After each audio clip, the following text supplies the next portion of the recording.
ஒன்றுமே தெரியாத மக்கா இருந்தால் கூட மரவள்ளி கிழங்கு இருந்ததுன்னா போதுங்க, நம்ம குக் ஆயிடலாங்க. அந்த அளவுக்கு டேஸ்டியாக இருக்கும். எல்லோரும் பாராட்டுவாங்க. டேஸ்டியாட்டு நம்ம எப்படி மரவள்ளி கிழங்குல கட்லேட் பண்ணுறதுன்னு பார்க்கலாம். ஈவினிங் ஸ்நாக்ஸுக்கு ரொம்ப சூப்பராக இருக்கும். ட்ரை பண்ணி பாருங்கள். மரவள்ளி கிழங்குல கட்லெட் செய்ய முடியுமான்னு நினைக்காதீங்க. வீடியோ ஃபுல்லாக ஸ்கிப் பண்ணாமல் பாருங்கள். என்னென்ன இன்க்ரீடியன்ட் ஆட் பண்ணுறாங்கதை பார்த்து இதை மாதிரி பண்ணுங்கள். சூப்பராக இருக்குங்க. வாங்க எப்படி பண்ணுறதுன்னு பார்க்கலாம். ஹாய் ஃப்ரெண்ட்ஸ், எல்லோரும் எப்படி இருக்கீங்க? நல்லா இருக்கீங்களா? இன்றைக்கி சூப்பராகிட்டு கட்லேட் பண்ண போகிறாங்க. மரவள்ளி கிழங்கு வச்சு கட்லேட் பண்ண போகிறேன். டிஃப்ரெண்டான முறையில் எப்படி பண்ணுறதுன்னு பார்க்கலாம். வீடியோ கடைசியில் ஸ்கிப் பண்ணாமல் பாருங்கள். வீடியோ பிடிச்சிருந்தா லைக் பண்ணுங்கள், ஷேர் பண்ணுங்கள், கமெண்ட் பண்ணுங்கள். உருளைக்கிழங்குல நீங்கள் கட்லேட் பண்ணி சாப்பிட்ருப்பீங்க. மரவள்ளி கிழங்குல நீங்கள் சாப்பிட்ருக்க மாட்டீங்க. டிஃப்ரெண்ட்டாட்டு இந்த மாதிரி பண்ணி சாப்பிடுங்க. ரொம்ப நல்லாயிருக்கும் டேஸ்ட் வந்து. ஈவினிங்கில் ஸ்நாக்ஸுக்கு இந்த மாதிரி பண்ணி கொடுங்க. வாங்க கட்லேட் எப்படி பண்ணுறதுன்னு பார்க்கலாம். கட்லேட் பண்ணுறதுக்கு ஒரு கிழங்கு எடுத்துருக்காங்க. இது 1/2 கிலோ இருக்கும். வந்து நம்ம கட் பண்ணி தோலை உரித்து எடுத்துக்கணுங்க. ரொம்ப நாள்பட்ட கிழங்காக இருக்கக்கூடாது, கசப்பு இருக்கும், உள்ளுக கருப்பாக இருக்கும். அந்த மாதிரி இருந்துன்னா பண்ணாதீங்க. இந்த மாதிரி கட் பண்ணிவிட்டு நம்ம தோலை உரித்து எடுத்துக்கணுங்க. தோல் நல்லா உறிஞ்சிச்சினாலே நல்லா அவியும் கிழங்கு வந்து. இந்த மாதிரி தோலை உரித்து எடுத்துக்கோங்க.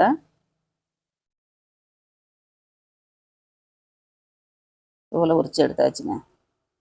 இதே மாதிரி இதை கட் பண்ணி எடுத்துக்கலாம்.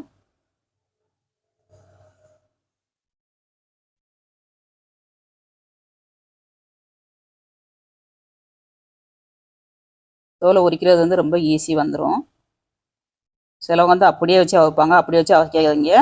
கிழங்கு வந்து கசப்பு தன்மை கொடுத்துரும். தோலில் உள்ள கசப்பு புறம் கிழங்குல இறங்கிடும். அதனால் தோலை உரிச்சிட்டு வேக வச்சு எடுங்க. குக்கரில் வச்சாலும் சரி, இங்கே கடையில் வச்சாலும் சரி, தோலோடு வச்சு அவிக்காதீங்க, கசக்குங்க. அதனால் தோலை சீவிட்டு நம்ம அவிச்சோம்னா ரொம்ப டேஸ்டியாக இருக்கும். இப்போ அவிச்சு சின்ன சின்ன பீஸாக நான் கட் பண்ணி எடுத்துட்டேன். கழுவியும் எடுத்துட்டேன். இதை குக்கரில் வச்சு ஒரு 6 விசிலு 7 விசிலு விட்டு எடுத்துக்கோங்க. நல்லா பூ போல் அவிஞ்சிருங்க. குக்கரில் தண்ணியில் போடாதீங்க. இந்த மாதிரி ஒரு கிண்ணத்தில் வச்சு அவிச்சு எடுத்துக்கோங்க. இப்போ வேக வச்சு எடுத்தாச்சு. நம்ம ஓப்பன் பண்ணி பார்க்கலாம். நல்லா வெந்துருச்சுங்க. அவ்வளோ சாஃப்டாக வந்திருக்கு பாருங்கள்.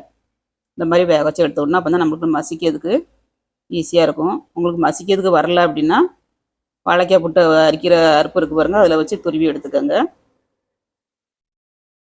இதை வந்து நம்ம சின்ன சின்ன பீஸாக உள்ளுக்கு இருக்க வேற எடுத்துகிட்டு உடச்சி எடுத்துக்கணுங்க. உடச்சி எடுத்துகிட்டு நம்ம மசிச்சு எடுத்துக்கலாம்.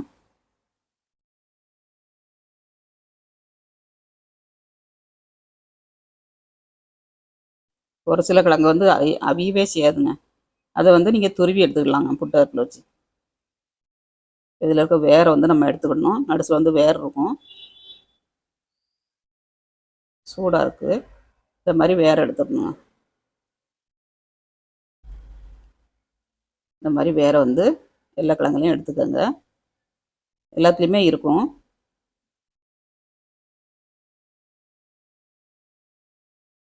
இந்த மாதிரி எல்லாத்துலேயும் எடுத்துக்கோங்க.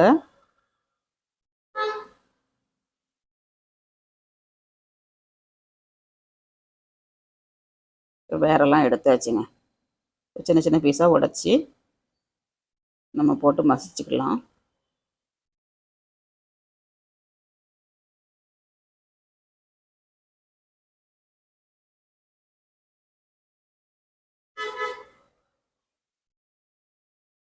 எல்லாத்துலேயும் வேற க்ளீன் பண்ணி இந்த மாதிரி கட் பண்ணி எடுத்துக்கோங்க. ஒரு விஸ்கை வச்சு நம்ம மசிச்சு எடுத்துக்கணுங்க.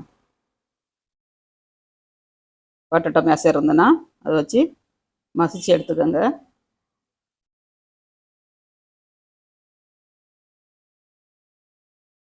உருளைக்கிழங்கோட நல்லா டேஸ்ட்டாக இருக்கும். சில கிழங்கு வந்து கசக்குங்க, சில கிழங்கு வந்து நல்லா டேஸ்ட்டாக இருக்கும். இந்த மாதிரி கட்டிகள் இல்லாமல் நல்லா மசிச்சு எடுத்துக்கோங்க.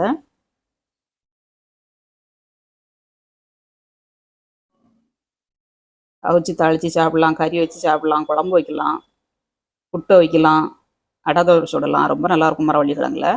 எங்கள் ஊர்லலாம் ரொம்ப ஃபேமஸுங்க. காலைல பிரேக்ஃபாஸ்ட்டுக்கே நாங்கள் அந்த மரவள்ளி கிழங்கு தான் சாப்பிடுவோம். ரொம்ப நல்லாயிருக்கும். மீன் குழம்பு வச்சு சாப்பிட்டேன்னா அவ்வளோ ஒரு அட்டகாசமாக இருக்கும். சின்ன சின்ன கட்டிகள் கிடங்குன்னா இந்த மாதிரி கையை விட்டு நல்லா மசிச்சு விட்டுக்கோங்க. மசிச்சு எடுத்தாச்சு. ஒரு அகலமான பேசனில் போட்டுக்கலாம். கொஞ்சம் அதிகமாக இருக்கனால பவுல் வந்து பிடிக்காது, அதனால் பெரிய பவுலில் மாற்றிட்டேன். தேவையான பொருட்களை ஆட் பண்ணிடலாம். மல்லித்தழை, கருவேப்பிலை தழை, இஞ்சி, பச்சை மிளகா, வெங்காயங்க. பச்சை மிளகா உங்களுக்கு காரத்துக்கு தகுந்தபடி போட்டுக்கோங்க. சின்ன குழந்தைகளுக்கு கொடுக்க இருந்தால் வரமிளகாத்தூள் போட்டுக்கோங்க. வரமிளகாத்தூள் நான் ஆட் பண்ண போகிறேன், அதனால் ஒரு மிளகா தான் ஆட் பண்ணியிருக்கேன். வெங்காயம் வந்து பெரிய வெங்காயமாக ஒரு வெங்காயம் போட்டிருக்கேன். பட்டாணிங்க கொஞ்சம் வேக வச்சு பண்ணியிருக்கேன், ஃப்ரெஷ்ஷான பட்டாணி. இதையும் ஆட் பண்ணிவிட்டு ஜீரகங்க, பெப்பர் பொடி அரை ஸ்பூன், வரமிளகாத்தூள் அரை ஸ்பூன், வரமல்லித்தூள் அரை ஸ்பூன், மஞ்சள் தூள் அரை ஸ்பூன், கரம் மசாலா அரை ஸ்பூன், உப்பு ஆட் பண்ணிக்கோங்க. சோம்பு அரை டீஸ்பூன், ஜீரகம் அரை டீஸ்பூனுங்க. இப்போ எல்லாத்தையும் போட்டு நல்லா மிக்ஸ் பண்ணிவிட்டு நம்ம கட்லெட் மாதிரி தட்டிடணும். ரொம்ப கட்டியாக இருந்தது, திக்காக இருந்ததுன்னா லைட்டாக தண்ணி தொளிச்சு மிக்ஸ் பண்ணிக்கோங்க. எனக்கு கரெக்டாக இருந்துச்சு, நான் தண்ணி எதுவும் ஆட் பண்ணலை. நம்ம பிசைய நல்லா சாப்பிட்டா வந்துடுங்க.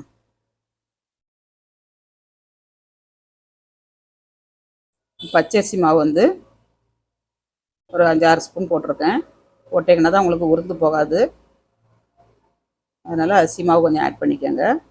அது இல்லாட்டி கார்ன்ஃப்ளவர் மாவு, மைதா மாவு எதுனாலும் ஆட் பண்ணிடலாம். எல்லாத்தோட அரிசி மாவு ரொம்ப நல்லாயிருக்கும், கிறிஸ்பியாட்டும் இருக்கும், மொறுமொறுன்னு.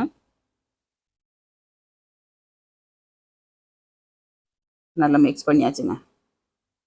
நம்ம கட்லெட்டுக்கு சைஸில் உருண்டை பிடிச்சி எடுத்துக்கிடலாம்.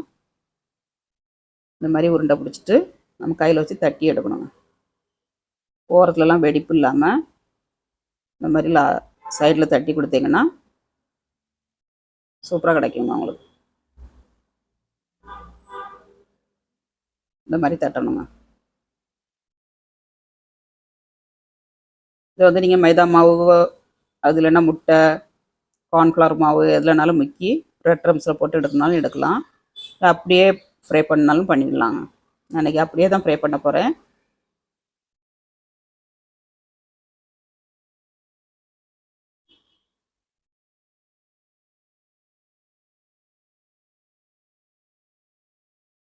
இந்த மாதிரி எல்லாத்தையும் தட்டி எடுத்துக்கிடணுங்க.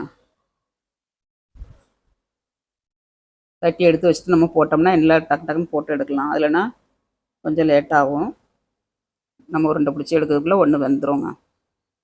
ஒரு பிளேட்டில் இந்த மாதிரி தட்டி வச்சுட்டு நம்ம ஈஸியாக போட்டு எடுத்துக்கலாம். மிச்சம் இருக்கிறதையும் நம்ம பண்ணி எடுத்துக்கலாம். எல்லாத்தையும் பண்ணி எடுத்தாச்சு. இப்போ கடாயில் எண்ணெய் ஊற்றி ஃப்ரை பண்ணிடலாம். இப்போ அடுப்பை ஆன் பண்ணிவிட்டு கடாயோ ஃபேனோ எதுனாலும் அடுப்பில் வச்சுக்கோங்க. இதில் கொஞ்சம் எண்ணெய் ஆட் பண்ணிவிட்டு எண்ணெய் காஞ்சதும் நம்ம எந்த அளவுக்கு கடாயில் பிடிக்குமோ அந்த அளவுக்கு நம்ம வச்சுக்கலாங்க.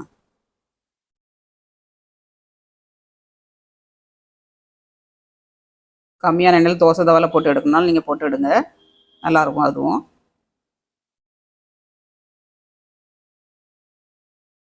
கொஞ்சம் வெந்ததுக்கப்புறம் நம்ம திருப்பி கொடுக்கணும். ஃபஸ்ட்டு லேசாக அப்படி நகட்டி கொடுத்தோம்னா அடியில் வந்து பிடிக்காமல் வருங்க.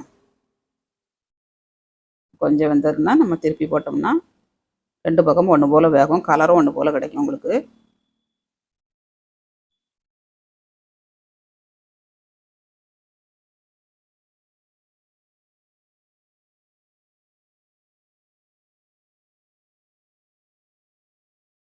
இன்னொரு பக்கமும் திருப்பி போட்டுக்கலாம்.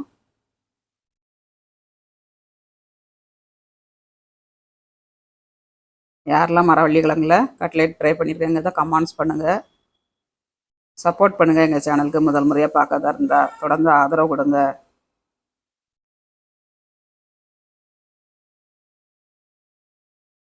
நல்லா சிவக்க ஆரம்பிச்சிருச்சு. கொஞ்சம் வெந்தது நம்ம எடுத்துக்கலாங்க. நல்லா வெந்துருச்சு. நமக்கு பருப்பு வடை மாதிரி இருக்குது பாருங்கள் பார்க்கறதுக்கு. யாருமே மரவள்ளி கிழங்குல பண்ணதுன்னு சொல்ல மாட்டாங்க, அவ்வளோ டேஸ்ட்டாக இருக்கும். சூடோடு சாப்பிடணும். சூடோடு சாப்பிட்டேன்னா நல்லா மொறுமொறுன்னு கிறிஸ்பியாக இருக்கும். எங்கள் ஊரில் மரவள்ளி கிழங்குக்கு வந்து மரிச்சினி கிழங்குன்னு சொல்லுவோம் நாங்கள்.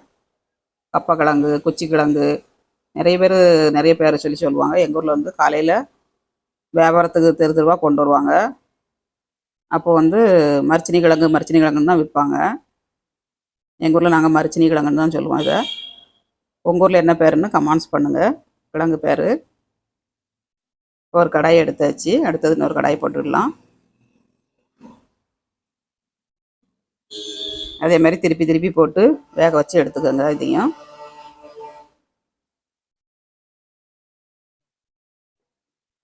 கார் சத்தம் ரொம்ப கேட்குங்க. வீட்டு பக்கத்தில் ரோடு இருக்கனால கார் சத்தம் ரொம்ப கேட்குது.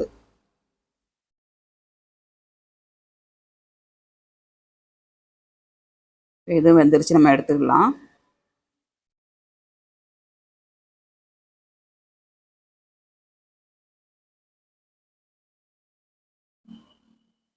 சூப்பராட்டு எல்லாத்தையும் போட்டு எடுத்தாச்சுங்க. இவ்வளோ கிறிஸ்பியாக மறுமுறுன்னு சத்தம் இருக்குது பாருங்கள்.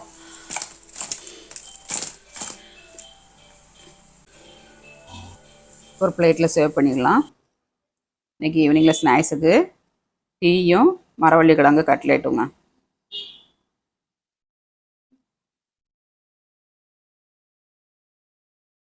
டீ போட்டிருக்கேன். சூப்பராட்டு ஈவினிங்கில் ஸ்நாக்ஸ் ரெடிங்க. எவ்வளோ எம்மியாக இருக்குது பாருங்கள். உங்கள் வீட்டில் ஈவினிங்கில் ஸ்நாக்ஸ்க்கு என்ன ஸ்நாக்ஸ் பண்ணியிருக்கீங்கன்னு கமெண்ட்ஸ் பண்ணுங்கள். சிலவங்க வந்து கடையிலே வாங்க மாட்டாங்க. கொஞ்சோண்டு பண்ணாலும் வீட்டில் பண்ணி சாப்பிட்ருவாங்க ஆரோக்கியமாட்டு. அது வந்து ரொம்ப நல்லது வீட்டில் பண்ணி சாப்பிட்றது. இப்போ நம்ம டேஸ்ட் பண்ணி பார்க்கலாம். இவ்வளோ சாஃப்டாக இருக்குது பாருங்கள். மேலே மறுமொருன்னு கிறிஸ்பியாட்டு, உள்ளுக்கு நல்லா சாஃப்டாட்டு, பட்டாணிலாம் போட்டுக்கனால டேஸ்ட் அட்டகாசமாக இருக்குங்க. சூப்பராக இருக்குங்க. வீடியோ பிடிச்சிருந்தா லைக் பண்ணுங்கள். வாங்க எல்லோரும் சாப்பிட்றதுக்கு. சூப்பராக ஈவினிங் ஸ்நாக்ஸுக்கு மரவள்ளி கிழங்குல கட்லேட் பண்ணியிருக்காங்க. வீடியோ பிடிச்சிருந்தா லைக் பண்ணுங்கள், ஷேர் பண்ணுங்கள், கமெண்ட் பண்ணுங்கள், சப்போர்ட் பண்ணுங்கள். மீண்டும் நெக்ஸ்ட் வீடியோவில் சந்திப்போம். பாய்.